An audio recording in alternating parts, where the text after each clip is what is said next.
Hello दोस्तों, video में हम बात करने वाले हैं HCL टेक के बारे में। कंपनी ने फाइनेंशियल ईयर 26 के सेकंड क्वार्टर के रिजल्ट आउट किए हैं और अगर आप देखेंगे जो आईटी में उम्मीद की जा रही थी कि रिजल्ट काफ़ी ज़्यादा ख़राब आने वाले हैं आईटी कंपनियों के, तो यहाँ पर उतनी ज़्यादा दिक्कत हमें देखने को नहीं मिली है। TCS के नंबर में अगर आप देखेंगे, टाटा एलेक्सी के केस में नंबर देखेंगे, तो अगर एक आध पैरामीटर को हम छोड़ देते हैं तो बाकी सभी पैरामीटर्स पर नंबर जो है वो ठीक ठाक ही देखने को मिल रहे हैं।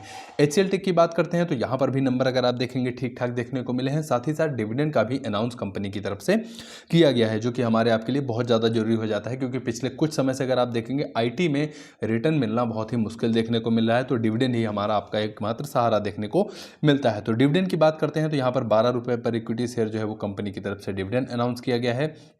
और डिविडेंड की पेमेंट डेट अगर आप देखेंगे तो 17 अक्टूबर जो है वो, सॉरी ये रिकॉर्ड डेट है, रिकॉर्ड डेट अगर आप देखेंगे 17 अक्टूबर रिकॉर्ड डेट रखी गई है। और पेमेंट डेट की अगर हम बात करते हैं तो 28 अक्टूबर को आपके अकाउंट में जो डिविडेंड है वो क्रेडिट होता हुआ देखने को आपको मिल जाएगा। अब चलते हैं रिजल्ट की तरफ। तो रिजल्ट के बारे में अगर हम बात करें तो यहाँ पर पहले रिजल्ट के हाईलाइट्स देख लेते हैं। सबसे पहले रेवेन्यू की अगर हम बात करें तो क्वार्टरली बेसिस पे आप देखेंगे रेवेन्यू 5.2% इनका इंक्रीज होता हुआ देखने को मिला है। और ईयरली अगर आप देखेंगे तो रेवेन्यू जो है वो लगभग 10.5% से ज़्यादा जो है वो बढ़ता हुआ नजर आया। तो ग्रोथ अगर आप देखेंगे यहाँ पर बेहतर ग्रोथ देखने को मिल रही है। फिर गाइडेंस की तरफ चलते हैं, जो पूरे साल की इन्होंने गाइडेंस दी है।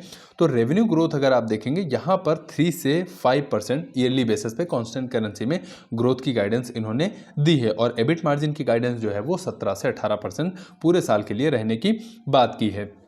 अब अगर ग्रोथ देखेंगे तो अभी तक ठीक ठाक ग्रोथ देखने को मिली है। और एबिट मार्जिन अगर आप देखेंगे तो यहाँ पर भी अभी आप देखेंगे ठीक ही ठाक देखने को मिल रहा है। एबिट मार्जिन की अगर हम बात करते हैं तो यहाँ पर जो नेट इनकम हमें देखने को मिली है वो 13.5% के आसपास बढ़ती हुई नजर आई है। और एबिट अगर आप देखेंगे तो लगभग 17.5% जो है वो यहाँ पर आप देखेंगे मार्जिन जो है वो हमें देखने को मिल रहा है, यानी कि गाइडेंस के अंदर ही इनका जो मार्जिन है वो हमें देखने को मिल रहा है। अब चलते हैं डिटेल में, थोड़ा सा नंबर को हम समझते हैं। तो सबसे पहले रेवेन्यू, यानी किसी भी कंपनी की जो फर्स्ट अर्निंग होती है वो होता है रेवेन्यू। अगर रेवेन्यू की हम बात करें तो यहाँ पर देखेंगे प्रीवियस जो पिछला क्वार्टर था वहाँ से रेवेन्यू आपको इंक्रीज होता हुआ नजर आया है। लगभग 5% से ऊपर का जो रेवेन्यू इनका बढ़ा है। तो 30,349 करोड़ से बढ़कर आपको रेवेन्यू 31,942 करोड़ के आसपास रेवेन्यू देखने को मिलेगा। और ये रेवेन्यू का नंबर अगर आप देखेंगे तो एक साल पहले से भी रेवेन्यू जो है वो बेहतर देखने को मिला है। तो यहाँ पर अगर आप देखेंगे तो नंबर्स बेहतर देखने को मिले हैं।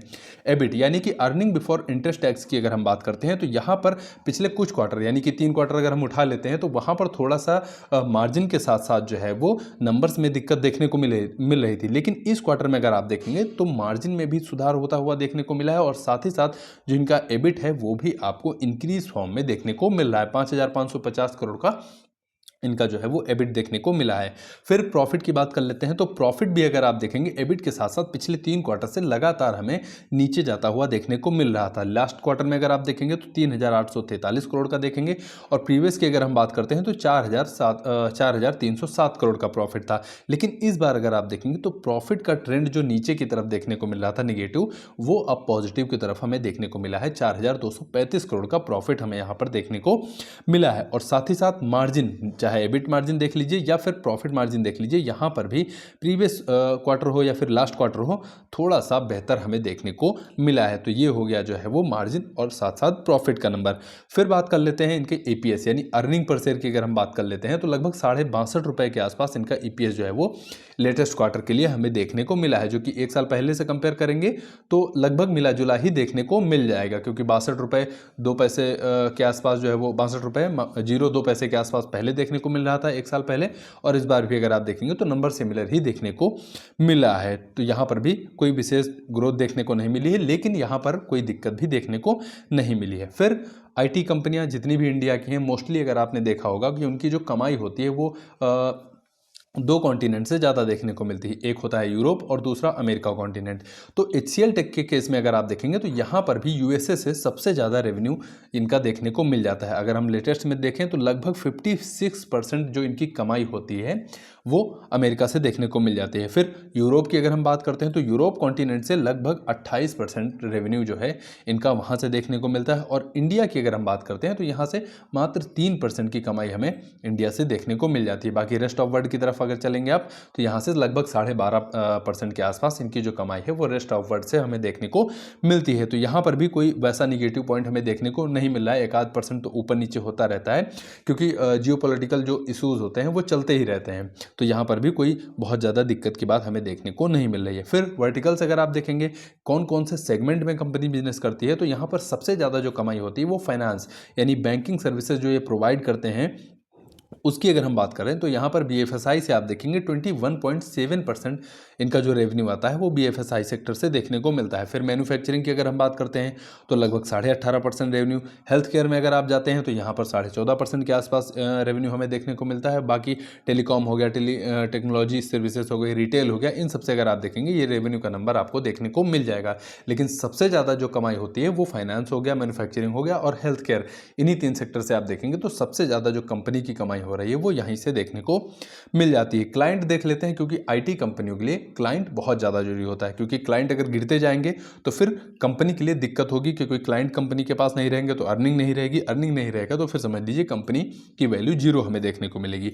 HCL टेक के पास $100 मिलियन से ऊपर का जो रेवेन्यू लेकर आते हैं वो 22 क्लाइंट हमें देखने को मिल रहे हैं। अब अच्छी बात यह है कि अगर TCS का रिजल्ट आपने देखा होगा, एनालिसिस किया होगा जब मैंने वीडियो अपलोड किया था तो वहाँ पर जो उनके $100 मिलियन के क्लाइंट थे वो कम होते हुए नजर आए थे। शायद 1 या 2 क्लाइंट जो है वो कम हुए थे ईयरली बेसिस पे।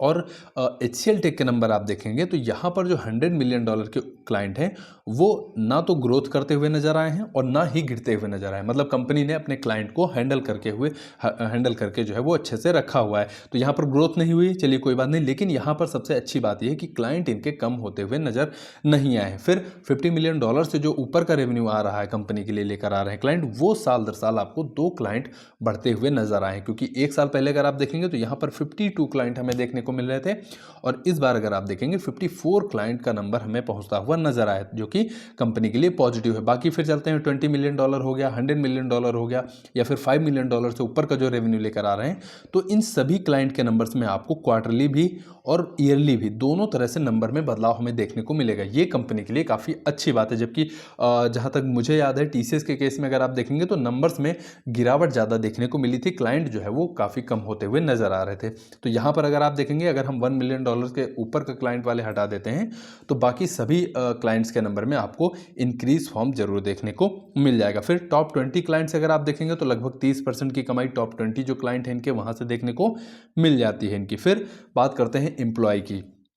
IT कंपनियों में आपने देखा होगा कि जो ले ऑफ्स हैं या फिर आप कह लीजिए जो जॉब एट्रिशन रेट है, हटाने का जो जॉब से हटाने का रेट है वो काफ़ी ज़्यादा देखने को मिल रहा है। लेकिन HCL टेक के केस में अगर आप देखेंगे तो यहाँ पर आपको नेट एडिशन के तौर पे 3489 क्लाइंट जो है वो एम्प्लॉय जो है वो ऐड होते हुए आपको नजर आए और टोटल एम्प्लॉय बेस अगर आप देखेंगे तो 2,26,640 एम्प्लॉय इनके पास टोटल हमें देखने को मिल जाते हैं। जबकि TCS में अगर आप जाएंगे तो लगभग पूरी वर्कफोर्स का उन्होंने 2% ले ऑफ करने का सोचा है या फिर ले ऑफ धीरे धीरे कर रहे हैं। लेकिन यहाँ पर HCL टेक के केस में आप देखेंगे यहाँ पर आपको एडिशन के तौर पे कुछ नंबर बेहतर देखने को मिल जाएंगे। तो ये एक छोटा सा वीडियो था HCL टेक के बारे में, डिटेल में एनालिसिस हमने किया है Q2 रिजल्ट का। उम्मीद करता हूँ आपको वीडियो पसंद आया होगा। Q2 रिजल्ट कैसे लगे आप कमेंट बॉक्स में बताइए। बाकी आपकी कोई राय हो वो भी कमेंट बॉक्स में आप मेंशन करिए। और आपके कीमती समय के लिए आपका बहुत बहुत धन्यवाद। वीडियो पसंद आया तो वीडियो को लाइक करिए, शेयर करिए। बाकी चैनल को सब्सक्राइब करना बिल्कुल मत भूलिएगा।